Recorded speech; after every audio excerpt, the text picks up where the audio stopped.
የአማራ ክልል ምክትል ርዕሰ መስተዳድር ዶክተር አብዱ ሁሴን በጎጃም ፍኖተ ሰላም የግድያ ሙከራ ተደርጎባቸዋል።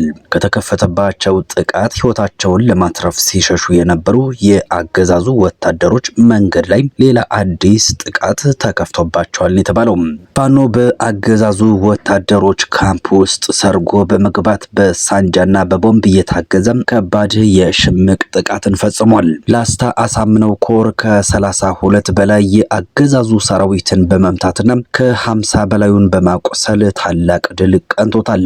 አገዛዙ አለኝ የሚለው የሚመካበት ጥምር ጦር በየቀኑ እየፈራረሰ ነው ተብሏል። በርካቶችም ከነ ሙሉ ትጥቅና ስንቃቸው ወደ ፋኖ ጦር እየተቀላቀሉ ነው ተብሏል።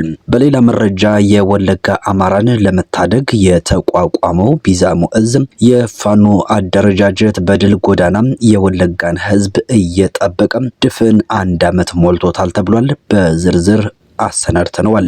ሰላም ጤና ይስጥልን ክቡራትና ክቡራን፣ ከኢትዮ ራይት በዚህ ሰዓት የመረጃ ጊዜ መደመጥ ያለባቸውን ልዩ ልዩ ጉዳዮችን አሰናድተን ቀርበናል። በዝርዝር ወደ ምንመለከተው ጉዳይ አልፋለሁ። አገዛዙ አለኝ የሚለው የሚመካበት ጥምር ጦር በየቀኑ እየፈራረሰ ይገኛል። በርካቶችም ከነ ሙሉ ትጥቅና ስንቃቸው ወደ ፋኖ እየተቀላቀሉ ናቸው። ዲሽቃ ተኳሽና ምክትል ቲም መሪው ከነ ሙሉ ትጥቃቸው መውኬ መንገሻ የተባለው የመከላከያ ሻምበል መሪ ሉባ ጊዮርጊስ የሚታጀብበትን ውሻ በመያዝ ወደ ፋኖ ተቀላቅሏል ተብሏል። 660 የክላሽ ተተኳሽ፣ 6 የእጅ ቦምብ፣ የወገብ ትጥቅ በመያዝ ከስርዓቱ በመውጣት ወደ ቴዎድሮስ እዝ 201ኛ ኮር 54ኛ ክፍለ ጦር ገብቷል። ፍቅሩ አበባው ዲሽቃ ተኳሽ 602ኛ ኮር 1ኛ ሬጅመንት አባል፣ ፉአድ ሚፍታህ ምክትል ቲም መሪ 602ኛ ኮር 1ኛ ሬጅመንት አባል፣ ሐሰን አብዱ 602ኛ ኮር 1ኛ ሬጅመንት አባል ወደ ፋኖ የተቀላቀሉ ናቸው ተብሏል። የአማራ ክልል ምክትል ርዕሰ መስተዳድር ዶክተር አብዱ ሁሴን በጎጃም ፍኖተ ሰላም የግድያ ሙከራ ተደርጎባቸዋል። አገዛዙ ከሰሞኑ በየከተሞች ያልሰራውን የሰራ ለማስመሰል አንዳንድ ወዳደሮችን በአዳራሽ ተገኝተው ስለ ብልጽግና መልካም ተግባር፣ ስለ አመራሮች ሐቀኝነትና ለሰላም ያላቸውን ቁርጠኝነት እንዲመሰክሩ ረብጣ ብሮችን ከፍሎ በሐሰት ህዝብን ሲያወናብድ ሰንብቷል። ለዚህ መድረክ የተለያዩ ከፍተኛም የክልል አመራሮችና የጦር አዛዦችን ሰብስቦ ወደ ምዕራብ ጎጃም ፍኖተ ሰላም ያቀናው የአማራ ክልል ምክትል ፕሬዝዳንት ዶክተር አብዱ ሁሴን በፋኖ በተደረገ የተጠና ወጥመድ ገብቶ ለትንሽ ከፍንዳታ አምልጧል ተብሏል።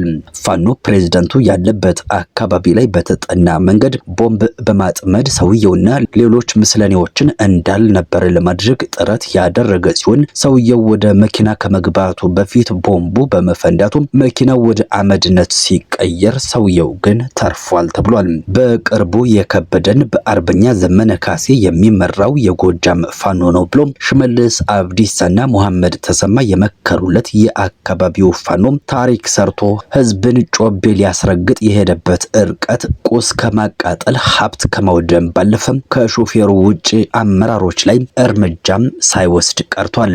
በዚህ የተደናገጠው የአገዛዙ ስልጣን አስጠባቂ ኃይል ለሁለተኛ ቀን የአዳራሽ ለውጥ በማድረግና በአካባቢው የከተማውን ነዋሪ እንቅስቃሴ በመገደብ ፖለቲካውን ሲያቦካውሏል ተብሏል። እንደ መረጃ ምንጮቻችን ከሆነ ወደ ባህር ዳር ለመመለስም ከፍተኛ ስጋት እንደተደቀነባቸው ከመኪና ጉዞ ይልቅ በሄሊኮፕተር ለመመለስ እንደተዘጋጁም ተሰምቷል።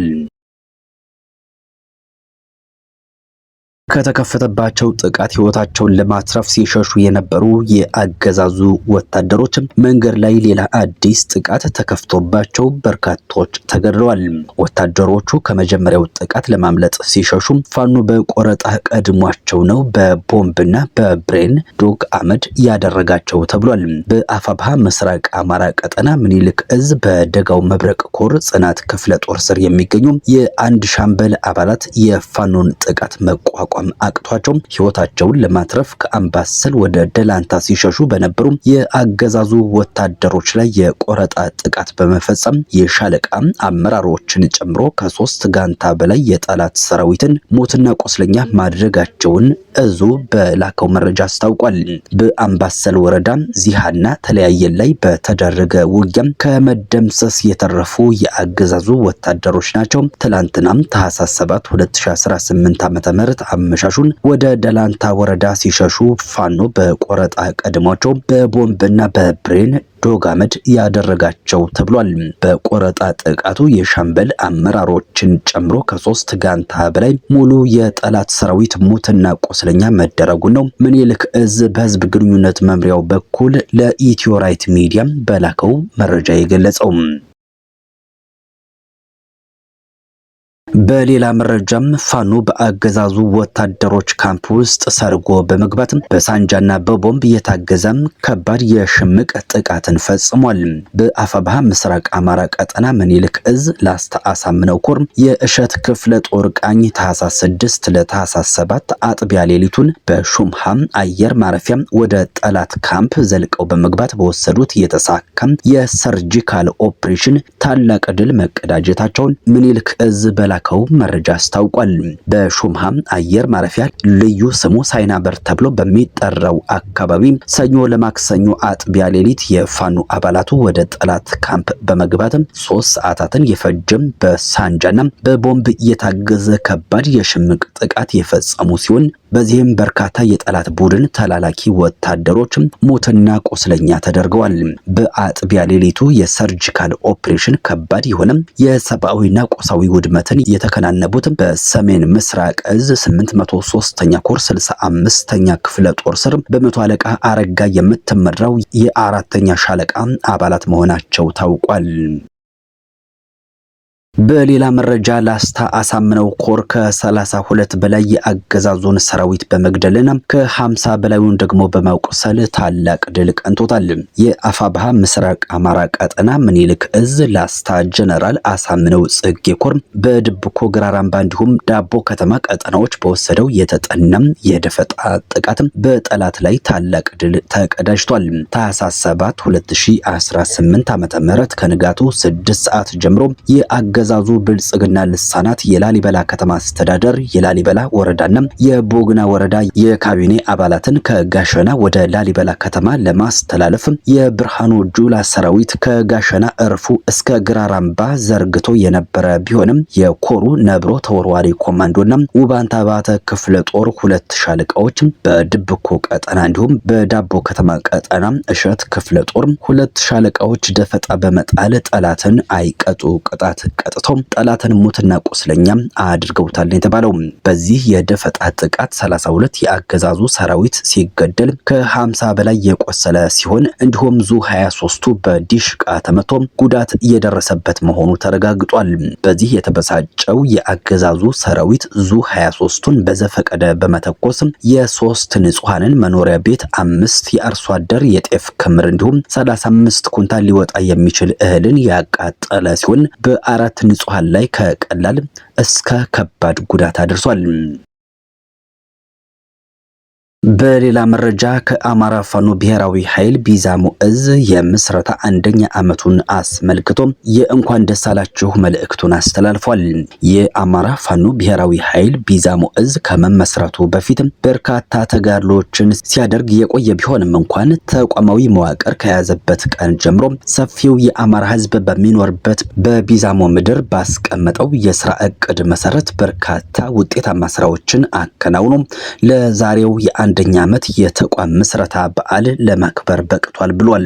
በመሆኑም የአፋብሃ ቢዛሞ እዝ በተለያየ የስራ ስምሪት ላይ ያላችሁ ከፍተኛ የእዝ አመራሮች፣ ከፍተኛ የክፍለ ጦር አመራሮችና በዱር በገደሉና ሐሩሩ ሳይበግራችሁ እየተዋደቃችሁ ያላችሁ ጀግናም የፋኖ ተዋጊ ኃይሎች እንዲሁም በሀገር ውስጥና በውጭ ያላችሁ የትግላችን ደጋፊዎች ለአፋብሃ ቢዛሞ እዝ የአንደኛ ዓመት የምስረታ ቀን እንኳን አደረሳችሁ ለማለት እንወዳለን ብለዋል። ከዚህ በመቀጠል የአፋብኃ ቢዛሞ እዝ ከተመሰረተበት ጀምሮ ባስቀመጠው የሥራ አቅጣጫ መሰረት በርካታ ውጤታማ ስራዎችን መስራት ችሏል። ከነዚህም ሰፊው የአማራ ህዝብ በሚኖርበት የቢዛሞ ምድር ከተበታተነ አካሄድ ተቋማዊ ቅርጽ በማስያዝ አይደፈሬ ክፍለ ጦሮችን መስርቷል። በአገዛዙ ሴራ ውስጥ ወድቀው በጋራ እንዳይኖሩ የተደረጉትን የኦሮሞና የአማራ ህዝብ የነበራቸውን የአኗኗር ዘይቤ በመከተል በጋራ እንዲኖሩ ግንዛቤ በመፍጠር የአገዛዙን ሴራ በጣጥሰነዋል ብሏል። የማንኛውንም ብሔር ብሔረሰቦች በሃይማኖት፣ በቋንቋ፣ በጾታ፣ በማንነትና ቀለም ልዩነት ሳያደርግ የሚጠብቅ ወታደርን ገንብተናል ብለዋል። በአገዛዙ ሴራ ከቀያቸው ተፈናቅለው የነበሩ የኦሮሞና የአማራ ህዝቦች ወደ ነበሩበት ቦታ ተመልሰው በአብሮነት እንዲኖሩ አድርገናል ብለዋል።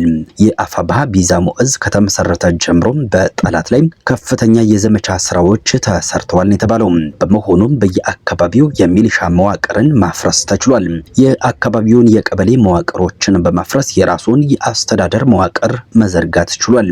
የጠላትን የውጊያ ስትራቴጂ በማንበብ የራሱን ጥበብ በመጠቀም ብዙ መዋቅራዊ ጥበቦችን የግንባር ውጊያዎችን በማድረግ በጠላት ላይ ከፍተኛ የሰብአዊና ቁሳዊ ኪሳራን በማድረስ የጠላትን ኃይል ሙትና ቁስለኛ በማድረግ ከነነፍስ ወከፍ እስከ ቡድን መሳሪያ መታጠቅ ተችሏል። በመጨረሻም የሚከተሉትን መልእክቶች ለማስተላለፍ እንፈልጋለን ብሏል እዙ ባወጣው መግለጫ።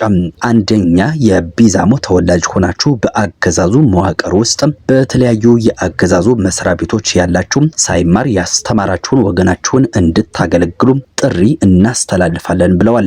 ሁለተኛም በአገዛዙ የጸጥታ መዋቅር ውስጥ ያላችሁ ወንድሞቻችን ይህን ጸረ አማራ አገዛዝ ለመገርሰስ ጊዜው አሁን ነውና ወደ ድርጅታችን አፋብኃ ቢዛሞ እዝ እንድትቀላቀሉ ጥሪ እናቀርባለን ብለዋል።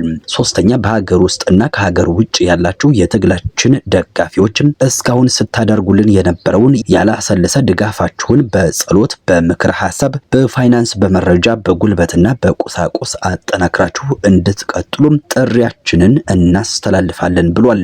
በድጋሚ ለአማራ ፋኖ ብሔራዊ ኃይል ቢዛሞ እዝ የ1ኛ ዓመት የምስረታ በዓል እንኳን አደረሳችሁ ብለዋል። ክቡራትና ክቡራን አድማጭ ተመልካቾች የሰዓቱ መረጃዎቻችን የተከታተላችኋቸውን ይመስሉ ነበር። ቸርቸሩን ያሰማን።